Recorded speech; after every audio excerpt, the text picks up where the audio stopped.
Assalamu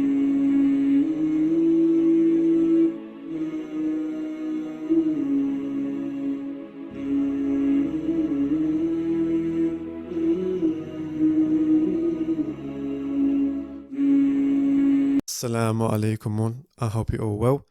Thank you for listening or watching this. This is the introduction to the Believers Early Careers podcast. And I'm basically going to use it as an opportunity to explain what the podcast is going to be about, what the focus is, and what's led to this kind of project being initiated. Because I think the podcast is just, phase one. I think there's so much more to do, and there's a lot more to do. And I kind of want to get into what is behind that, what is the thinking behind that, what's been the story behind that. This is your brother, Rahil Ali, the Air Talent Man. I am currently an Air Talent Manager at Government Digital Service, and I'll also be the host for the Believers Early Careers podcast. So I think to start with, just to give you guys, an understanding of the why, I want to go a bit back to college time, where to say who I was then and who I am kind of now. So if you knew me back in college, in short, I was an exceptionally ordinary teen. My kind of predicted grades are always kind of above average. And I remember when I was finishing, GCSEs and going into A-levels, my goal was, for some reason, as every kind of Asian Pakistani, was to try to do medicine. So, I got a couple of A's in GCSEs, wasn't anything too great. So I went to college, I did biology, chemistry, maths, and history. Didn't know what I was going to be in for. And I remember being in that class, and every person, or except one or two people, when they were asked about what they want to be, they all said they want to go on to do medicine and be a doctor. But I remember by the end of that class, or by the end of the first year, or I think, or by the end of the whole program, many of those individuals, only perhaps one or two or three maybe got into do medicine, and a lot of other people changed their whole career path. And I guess I was the first person to drop out midway through the year. So I realized it didn't work, and I realized, I need to get out as soon as I can. So because of that, first year was a bit of a flop, and I ended up doing an extra year in college. And I ended up kind of doing subjects like psychology, government and politics, and history. And I think my main issue was I had no idea what a career actually looked like. I had no idea what to actually expect in terms of, what does it look like in an office? What does it actually look like in this job? Like if I go on to do, say, history in university, what are the next steps? How does it actually look? And, what jobs do I want to be interested in? There's just no insight. And I say this because it kind of builds into, why I've started the project. And I ended up kind of finishing A-levels. I got kind of ordinary grades, B's and C's. And I went on to university to study history at the University of Westminster. And I ended up leaving after 2 weeks. And the worst thing about that was that Westminster University still charged me about just a quarter of the university loan. So I think it was about around $2,000, for what? For just being there for a few weeks, literally 2 weeks. And yeah. So yeah, if anyone from this kid's considering University of Westminster, then just know they don't have my approval. Yeah.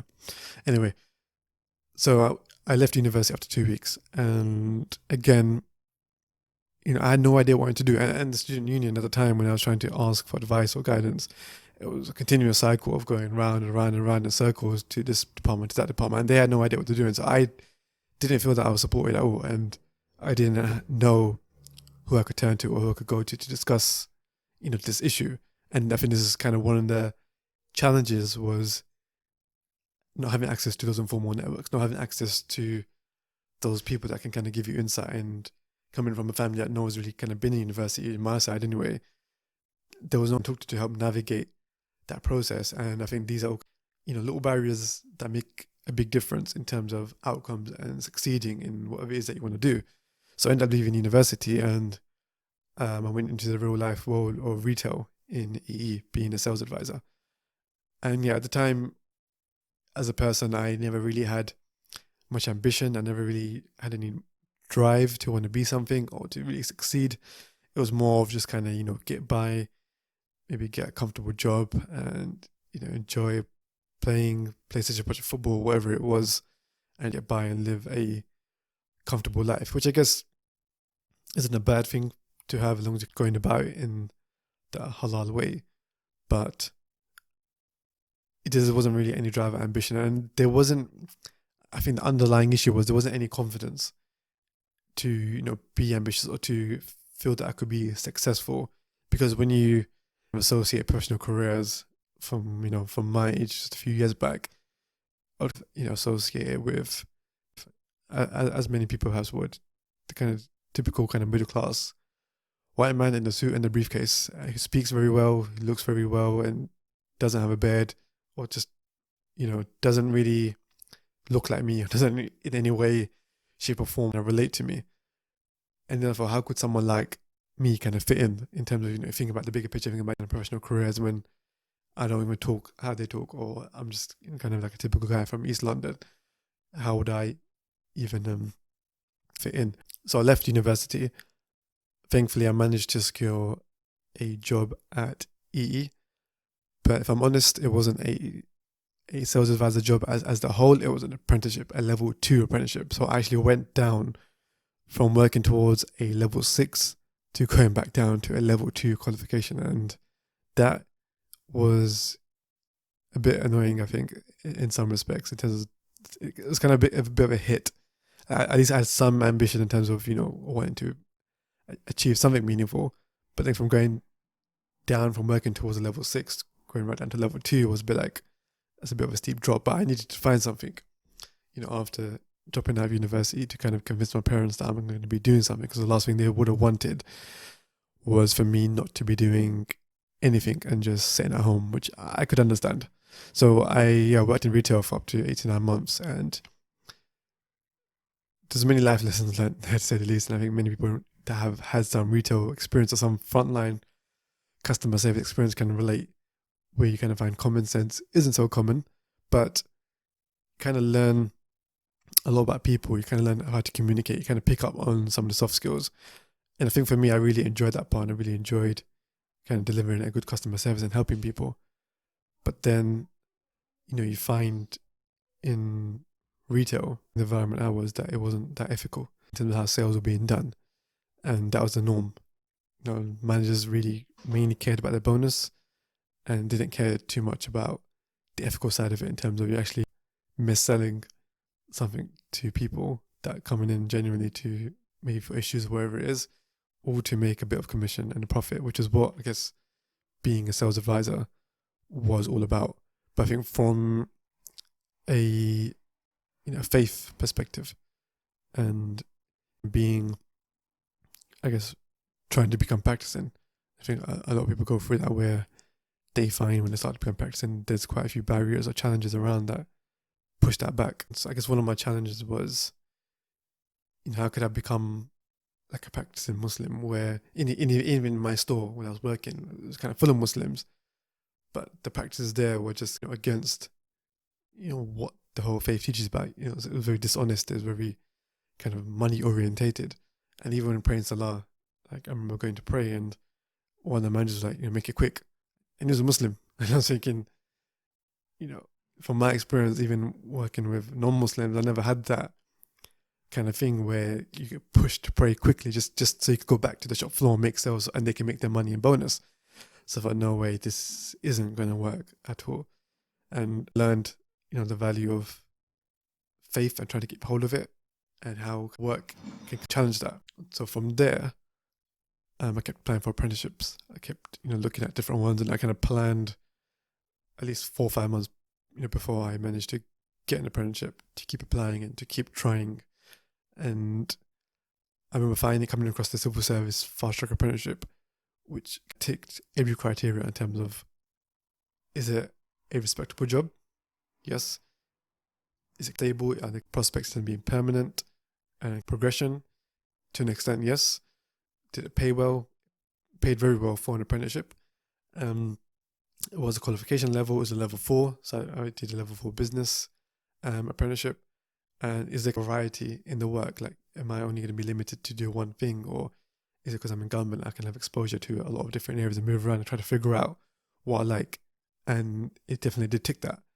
So I applied, and alhamdulillah, like, I managed to get in. And it was funny because I remember when I applied, one of the deadlines was coming up, and I'm pretty sure I missed it, but then for some reason it was extended, and I managed to complete the application. I managed to get to the next stage, and alhamdulillah, qadar of Allah, it happened.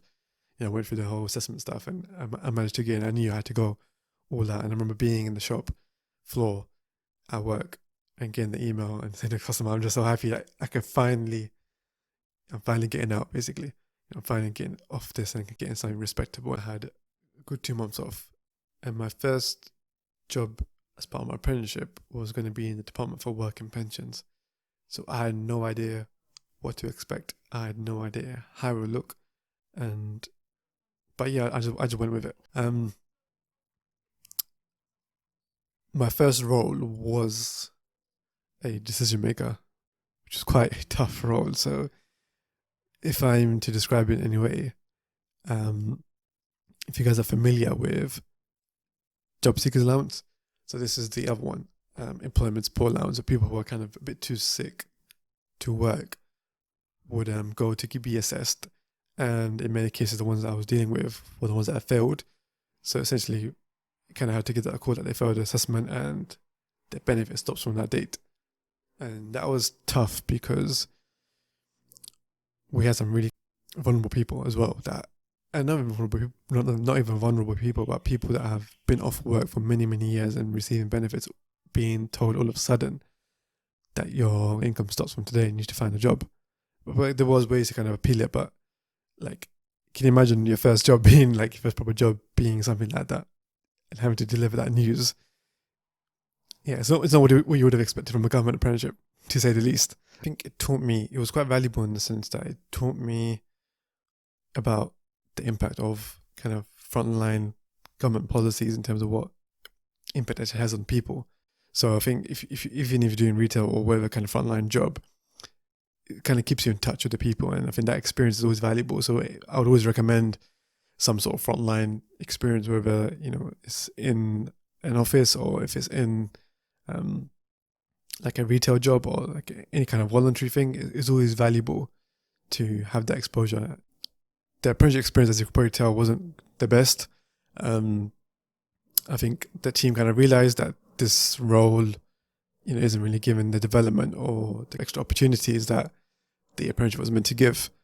And I think there's a lot of kind of promises made by management as well in terms of, okay, we're going to be giving you extra projects to do to kind of widen your development and kind of make you ready by the end of the apprenticeship for the next grade or for promotion or whatever it is.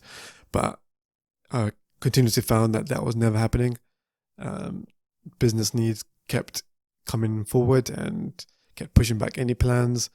And I learned, okay, if management are going to say one thing and not going to deliver on their words, then perhaps I shouldn't be in this office. I should be looking elsewhere. So I did a lot of chasing around in terms of the different HR teams just to see, okay, is there any potential opportunity to move around in terms of offices or wherever it is? And I was trying to do everything I can. So I made the effort with management to say, look, this is the situation. I want to do more. I want to do more. I want to develop further. But the opportunities weren't coming. I was taking the initiative, asking for more work, but it wasn't coming. And I couldn't figure out why that was. So yeah, I kept chasing around. I kept emailing HR, and this took a good 2-3 months. Eventually, like after many emails saying there isn't anything, keep trying, and even considering applying for other roles in government or leaving, a role came up, and it was still in the same department, but it was in a corporate center, a different world. Corporate center is compared to the frontline office, and it was more of a business support role. And I thought, okay, I would just take what I can. So I took it as soon as I could. I jumped ship, and I think that taught me the value of being persistent and believing something will happen. Because even though I was near leaving because I tried, I was close to leaving because I tried, everything I could to get a move and it wasn't happening. eternally.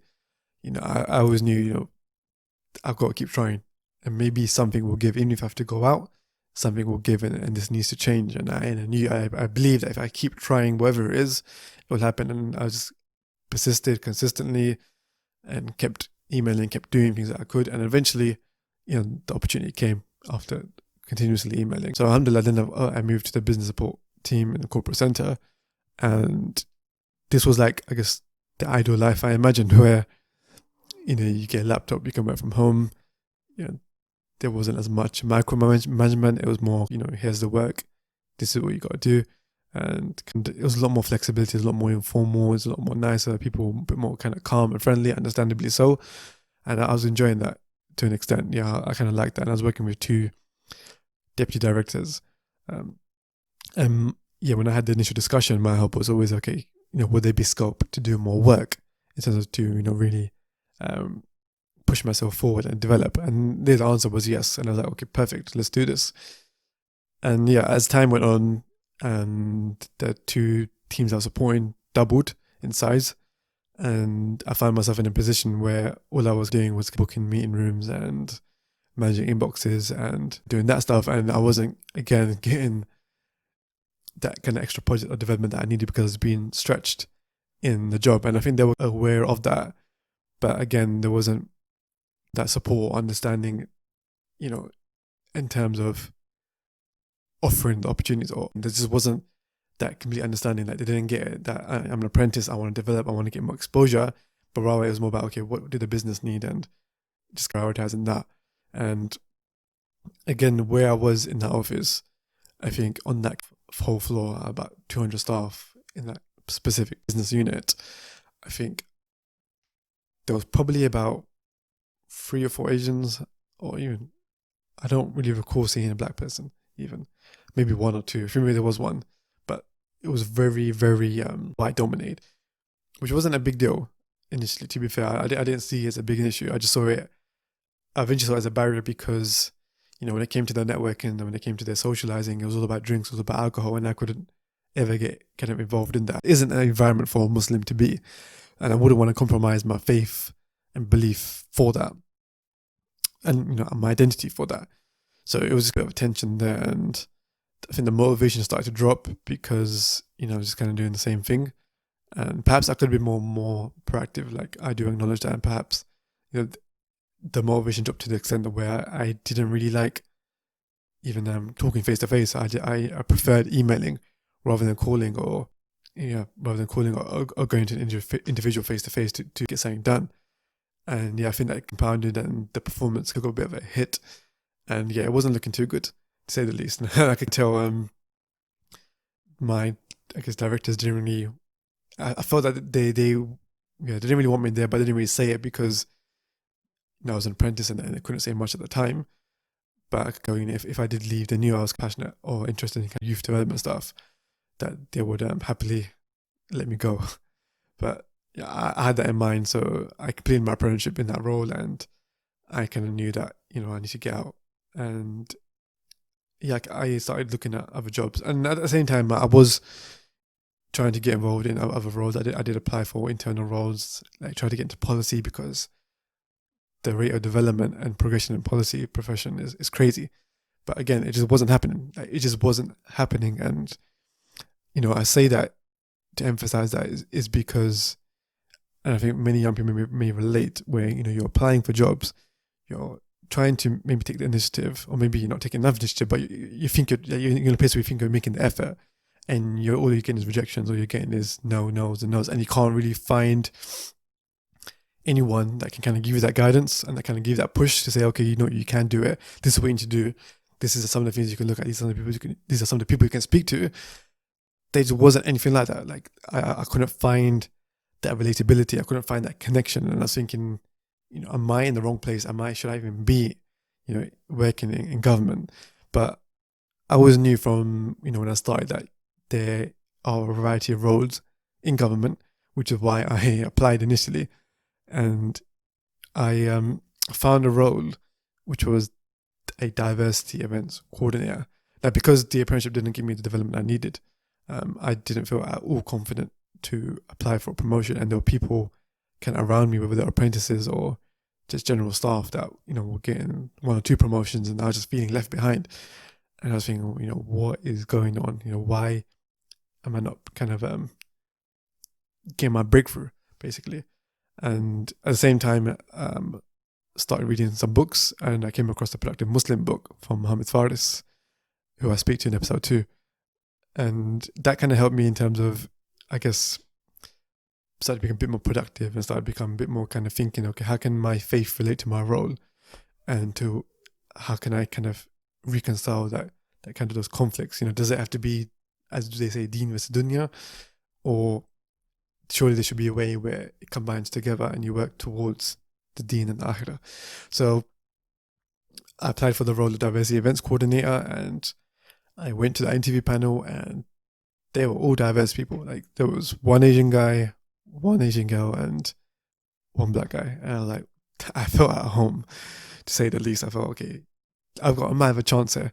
But I extensively prepared for that role, because essentially it was a role where I could reach out to young people, young students, and kind of promote the apprenticeship scheme that I was on, the fast stream graduate scheme, and some of the diversity internships. Now, I should say, even though my experience of the apprenticeship wasn't great, I think it really, really enhanced the character and got me thinking ambitiously, got me thinking, actually, you know what? I can't no longer be a passive person and just sit down and just do a normal 9-to-5 job and get on with it. I just can't be that person no more. Through not being given the opportunity, through being overlooked, through not feeling any element of relatability and feeling kind of isolated, I actually found, you know what, I need to push myself to actually get somewhere. And I can't be sitting down in this comfortable kind of role, just doing business support for the rest of my life or for a longer period, because otherwise I am doing a disservice to myself. And also, imagine giving advice to young people applying for the apprenticeship, and then you knowing yourself that you're not getting the right opportunities that you would have wanted. And I know some other people in the apprenticeship were getting the right opportunities, but it just wasn't happening for me. But I didn't want that to be a thing where people wouldn't apply, because I still think roles in government and apprenticeships in government and any kind of scheme you can get into government is super valuable. And if you know how to kind of navigate it, then you will find your way. And it's so big, working in civil service and government, that you can find your way, definitely. And I knew that, and I knew that, okay, maybe I need to change my approach and just be more proactive and more kind of assertive, and I'll get there. But the value of that apprenticeship really taught me that. It really enhanced that ambition and gave me some drive, which I didn't have before. I was kind of, like I mentioned, a typical teenager in East London going to Newvic College, as many people will know and associate what a typical Newvic guy might be, to where I am now, where going for that retail and apprenticeship experience, where it was like, no, I need to become something. I need to push myself, and there's no point being lazy and procrastinating. I need to kind of get out of that and really drive. And it wasn't to say that I was perfect. There was still those moments of kind of procrastination and whatnot, but it was definitely a step in the right direction, and the mindset changed, the mindset shifted a lot. So I went into that diversity events coordinator job, and I think that was the one where I got my breakthrough. I was being exposed to new challenges. I was really getting that development. And one example of that was when I started my role, I had to do a presentation, or I had the opportunity to do a presentation, and I took it. This was in front of 100 kind of graduate schemes, and I was someone, as you may kind of recall earlier, that didn't want to kind of approach people to deal with a certain task. And I had a massive stage fright, where even talking in meetings was a challenge, where I just felt anxious, and I felt that, I can't say things, or I just kept, it's just that anxiety. Maybe some people can relate, where that kind of fear of public speaking, or even speaking in a room and just feeling that kind of social anxiety really drives you back. So I wasn't going to let that happen. I thought, this is something I just need to do. And I did it. And it wasn't great. To say the least. It was a bit of a slight disaster, because my first ever presentation was with a kind of harsh audience. They were asking a lot of tough questions where I had no idea what the answers were, because this is my first ever one. I was in the role for a few weeks, but I think my line manager was there, so I fob off the questions to him. But I came out of that, and I felt I leveled up. I felt, even though it wasn't perfect, I stepped out of my comfort zone. I did something that I would never have done before. And wow, like I came out feeling so much more confident that if I can do this, then I can do it again, which I did. I did 2 more times after to kind of perfect and become more confident, become more comfortable. Like the experience of that was, I can't really describe it, but I think the value of it was, and the advice I always give is, to summarize it, is get comfortable being uncomfortable, because that's where true growth really lies. That's where you really find yourself and who you are through that. And that's how you really develop and grow. And I can testify to that 100% through that experience. And the other thing about that role was I was meeting a lot of young students from, I guess, minor ethnic backgrounds, from kind of the lower socioeconomic backgrounds, the deprived boroughs, if you like. And, you know, I saw that kind of ambition and that drive to succeed. But there's always that confidence issue, you know, like there's just that kind of, not sure what it was, but there was that kind of mental block that was holding them back. And I always found that. And I think the underlying thing was, you know, can I, as a minor ethnic, can I fit in, you know, into these kind of big institutions and organizations? And my answer was yes. And I realized the whole, you know, talk about being a diversity events coordinator and the whole importance of diversity, really for me, like it started to become defined. And really for me, it was more of, okay, you know, in order to become the best version of yourself, you need to be yourself. And I think for me, I was finding that I couldn't really be myself where I was. So essentially, I wasn't getting the development to become the best version of myself. Whereas, you know, your identity, your values, your community, your religion, your faith, whatever it is, if you leave that behind at the door, then fundamentally you're leaving behind your true authentic self, and you're going to be developing an imposter, and you're going to be having 2 different people when you come into the office. So once you come in for the doors, you're somebody else. When you go home, you're somebody else, and you're really not going to grow in an authentic way. And I think sometimes you may see maybe certain senior people from ethnic minority background, and you find this guy doesn't really relate to me. He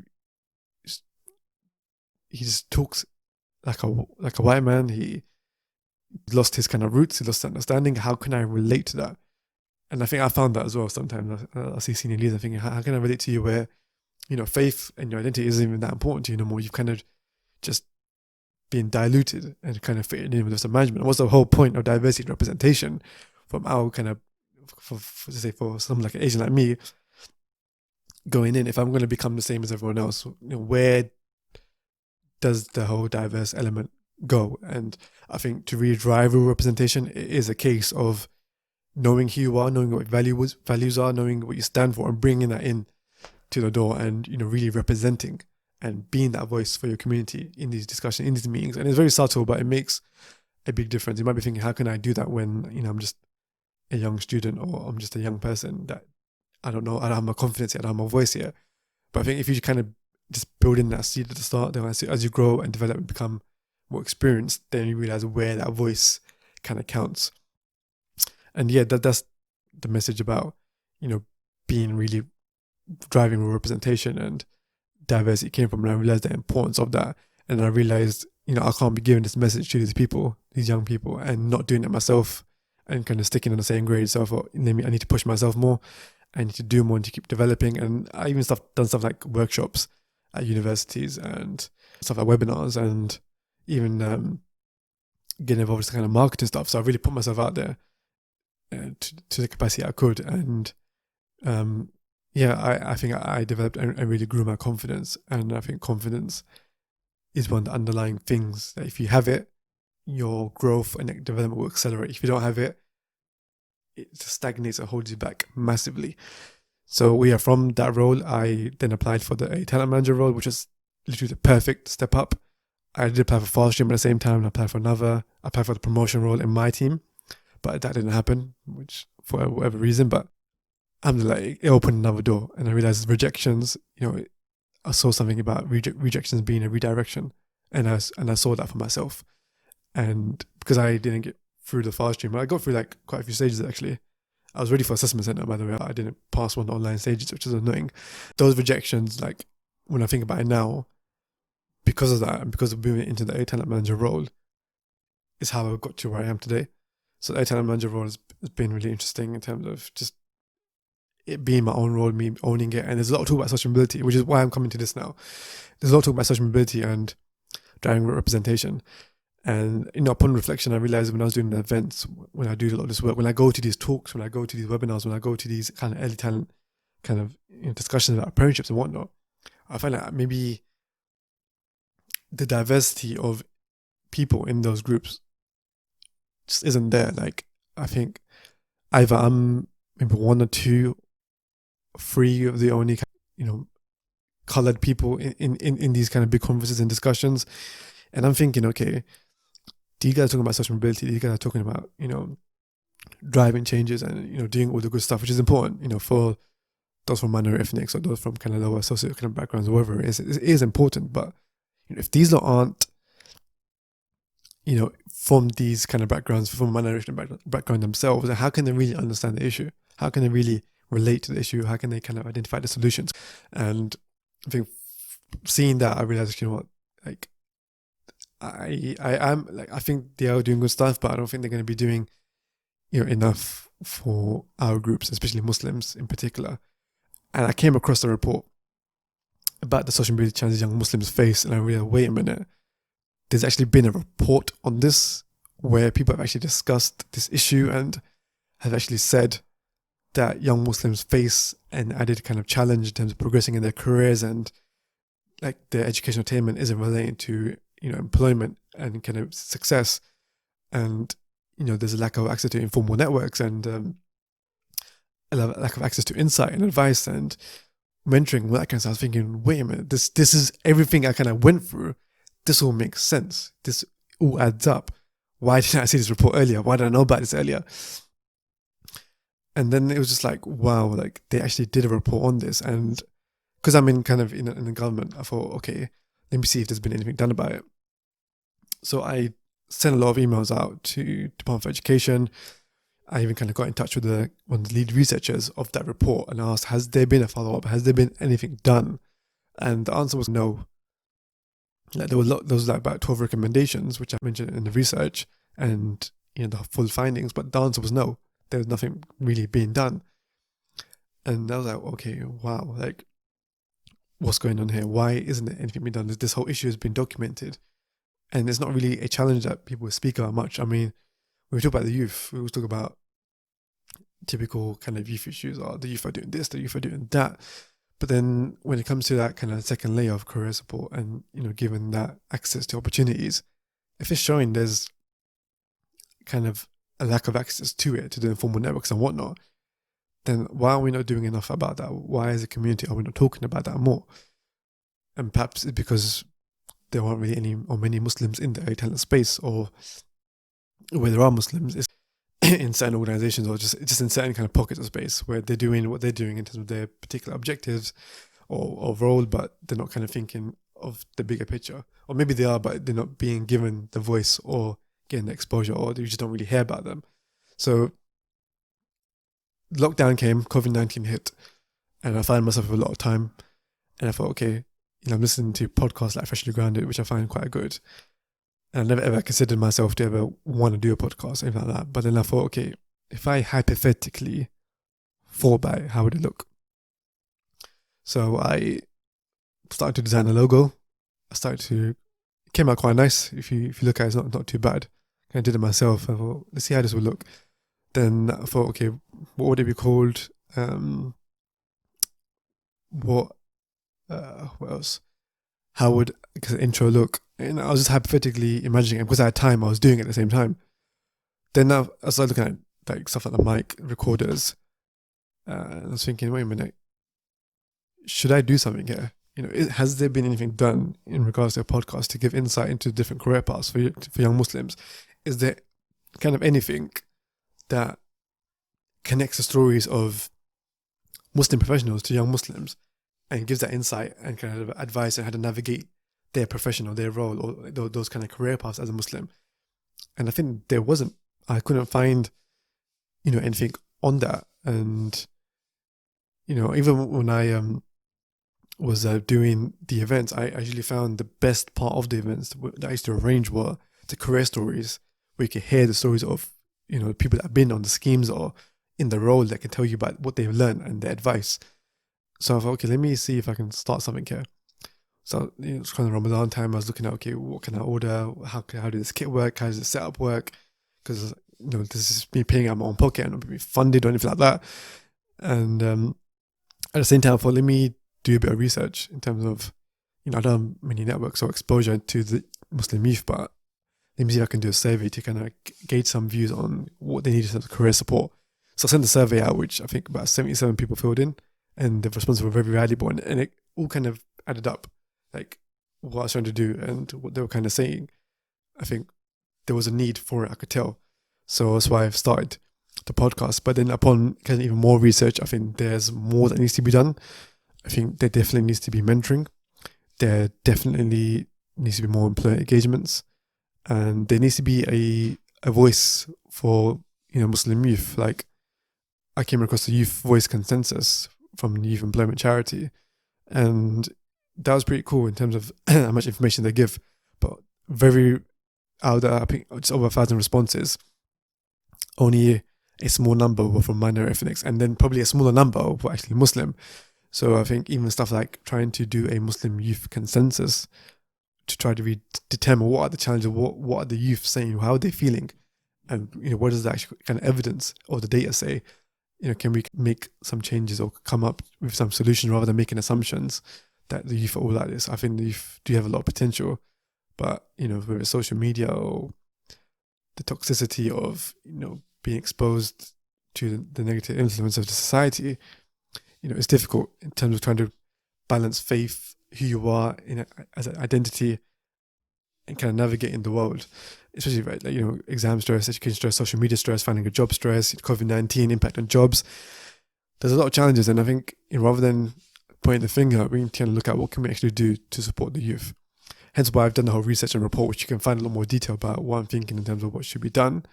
But I definitely want to start. I think phase one for me would be the podcast and trying to connect the stories and trying to build like a platform, whether it's Instagram, YouTube, Twitter, wherever it is, to try to have that interaction and see what young Muslims find valuable and kind of trying to deliver that.